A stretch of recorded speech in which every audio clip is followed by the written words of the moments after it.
Everyone, and you're tuning into TVS News at 5. I'm Douglas Elliott, and let's begin with our top story. To achieve the herd immunity, the best way is definitely through awareness and vaccination. And just like the others, the deaf community in Sarawak are also not left behind when it comes to getting priority vaccination. And we have on the line with us Ms. Wendrin Koo, the chairwoman of the deaf community, to bring us update on the 2021 Sarawak Deaf Community Vaccination Program. Now, Ms. Wendrin, can you give us a bit of an overview of the deaf vaccination program? Sure.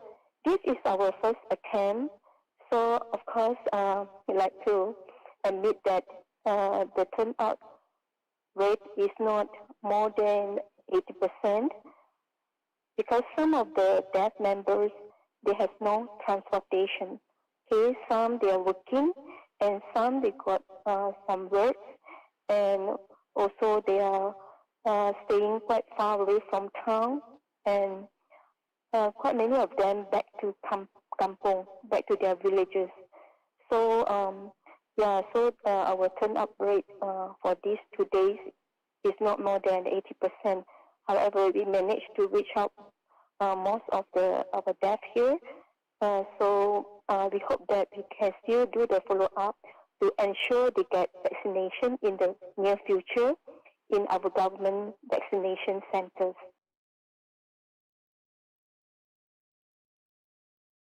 Has it been a smooth process?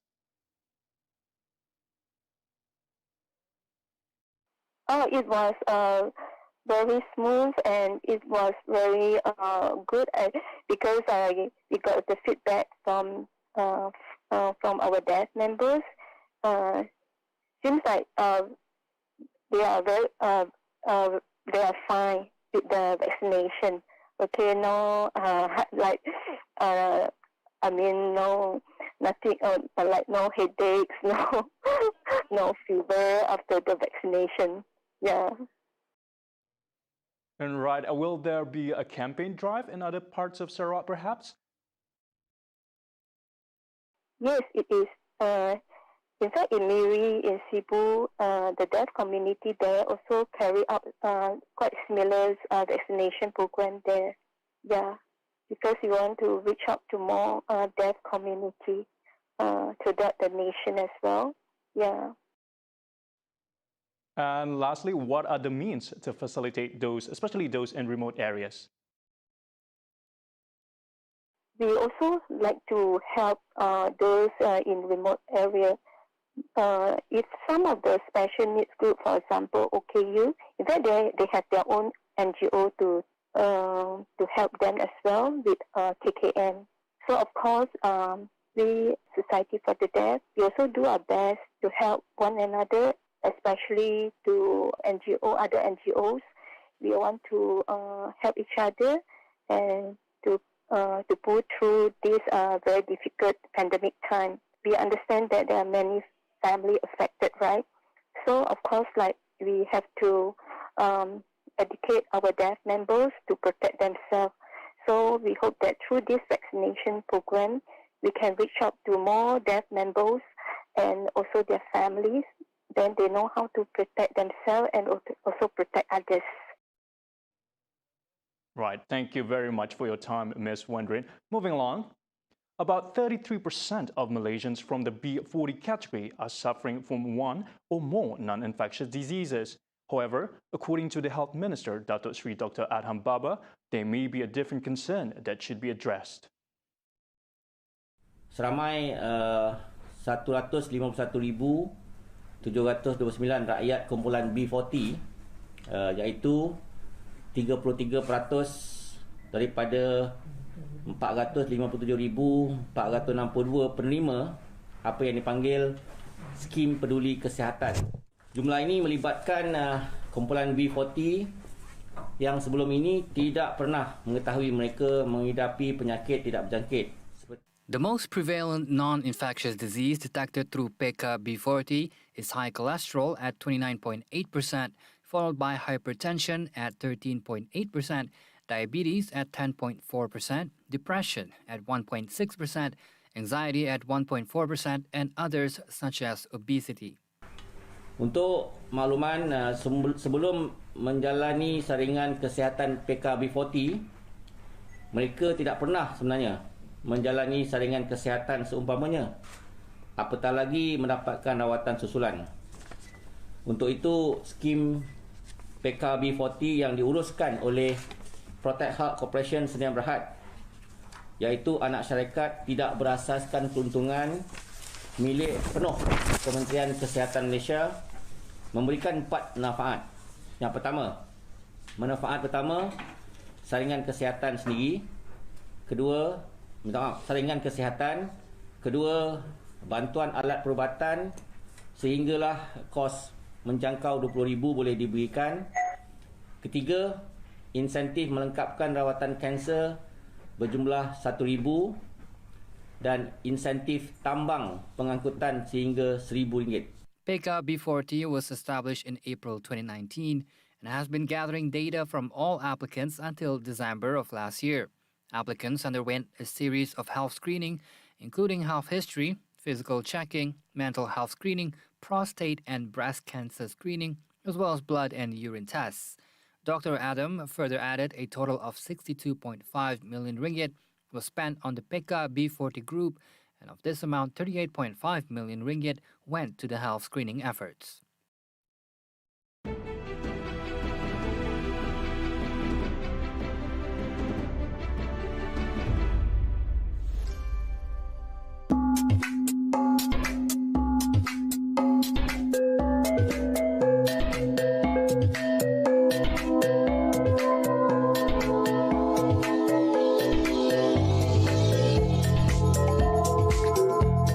Aku Priscilla John. Aku Sejodawi. Anak ingat gulai ngau kami duai bak program Panggau Kitai. Nintiang hari Minggu pukul 3 lemai bak TVS channel 122 Esro ngau My Preview. Beranau Seraya berperintah.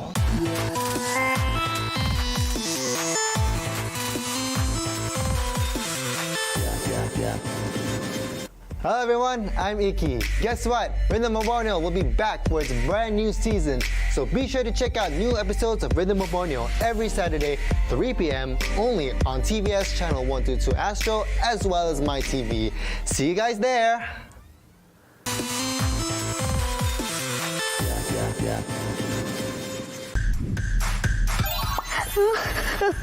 Sebenarnya aku tak nak kacau. Sebab dia kacau. Betul. Ha. Nak Elia makeover anda? Boleh. Elia dan tim akan makeover anda. Jadi jangan lupa saksikan Hias di Astro 122 dan My Preview. Tim? Elia belum lagi makeover.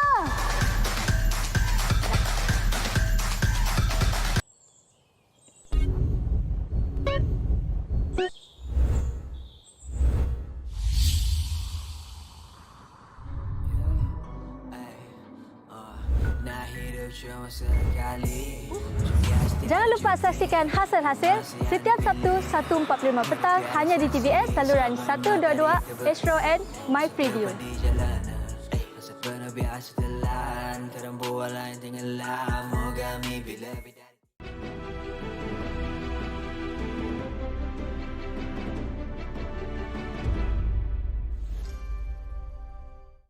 Welcome back. While 2 areas in Sarawak, Kapit and Talang Usang, have been declared as African swine flu disease control areas, no confirmed cases have been detected in domestic pigs in the state so far. And this was confirmed by the Department of Veterinary Services or DVS Sarawak Director Dr. Adrian Susin Ambud today. Our team is investigating the case of reported dead wild boar at Long Busang. As you know, Long Busang is very far from Kapit. So now they're still in the process lah. On local pig, all okay. Local pig so far no reported death. Local pig, yeah, only wild boar. But here we have to take sample and send to the lab for confirmation of African swine fever. According to Dr. Adrian, his department was alerted of a report of dead wild boar in the neighboring Kalimantan Utara. This then led the authority to designate the two areas as disease control areas due to their close proximity to the affected areas. We received news report. If you check from Kaltim Tribune, Indonesian news lah, it was reported that wild boar died at Nunukan Province, Kalimantan Utara. It was reported a lot of wild boar died at that area, and at the same time, because Sabah also already infected. Sabah 12 district already infected. So we suspect that the wild boar may get infected. I think from Sabah and into Kalimantan Utara, then near the border. That is what we suspect. However, Dr. Adrian assures the public that local pork and pork products are still safe for consumption. African swine fever is not zoonotic, so the virus does not affect human. And then as Sarawak is free of African swine fever, so pork consumption is okay. I mean, safe to consume pork in Sarawak. So the public no need to panic lah. On Monday, Deputy Chief Minister, Minister of Agriculture, Native Land and Regional Development Sarawak, Dato' Amar Douglas Uga Ambas, declared Kapit Division and Talang Usan District as ASF disease control areas.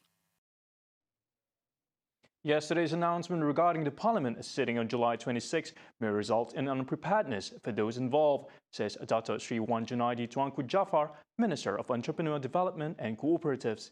He says that the legal and normal way involves the Prime Minister's office giving a 2-day notice to the Speaker, who will then inform the Dewan Rakyat's Secretary.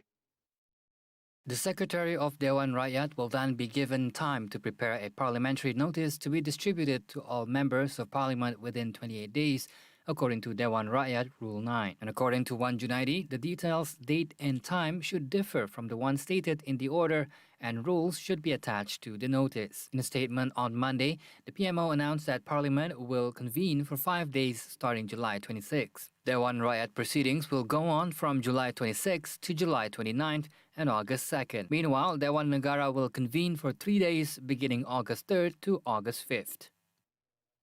In global news, rescuers in Japan waded through mud, rock and debris in search of 24 people still missing on Tuesday after heavy rain triggered a massive landslide in the seaside city of Atami in Japan, and which claimed the lives of 4 people. Police, firefighters and military personnel resumed rescue operations on Tuesday, July 6, after they were suspended for the night on Monday.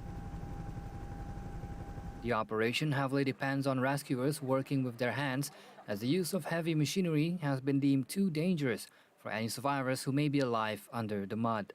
Atami, with a population of 36,000, is 90 kilometers southwest of Tokyo and famous for its hot springs resort. The landslides are a reminder of the natural disasters, including earthquakes, volcanic eruptions, and tsunamis that afflict Japan, where Tokyo is set to host the Summer Olympics starting July 23rd. And wrapping up the 15 minutes, phonosapien is a term used to describe a generation of humans who are mostly glued to their smartphones. The interaction with our phones are ingrained with our daily behaviors, such as while eating, working, socializing, maneuvering, and even walking. There are many instances of people falling into a pool of water or bumping into light poles while walking and looking at their phones simultaneously. The third eye, designed by Min Wook Paeng from South Korea, is meant to keep photosapiens from harm's way. When we look down at the smartphone, we are not able to look forward. So I evolved to have the third eye. The eyelid of the third eye opens and closes according to the user's sight angle.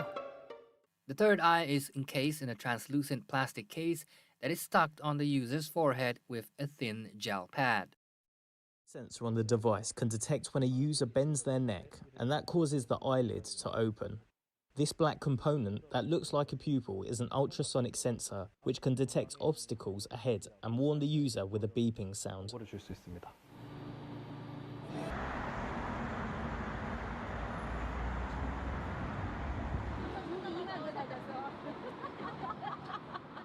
But it is important to note that Minwook, through his social media posts, said that this idea was not meant to solve the ongoing problem, but as an ironic and critical design to mock our dependency on our smartphones. And that's all the time we have for News at 5. Be sure to tune in to Nightline at 11:30 p.m. with Razi Ahmad. I'm Douglas Elliott. Thank you for watching.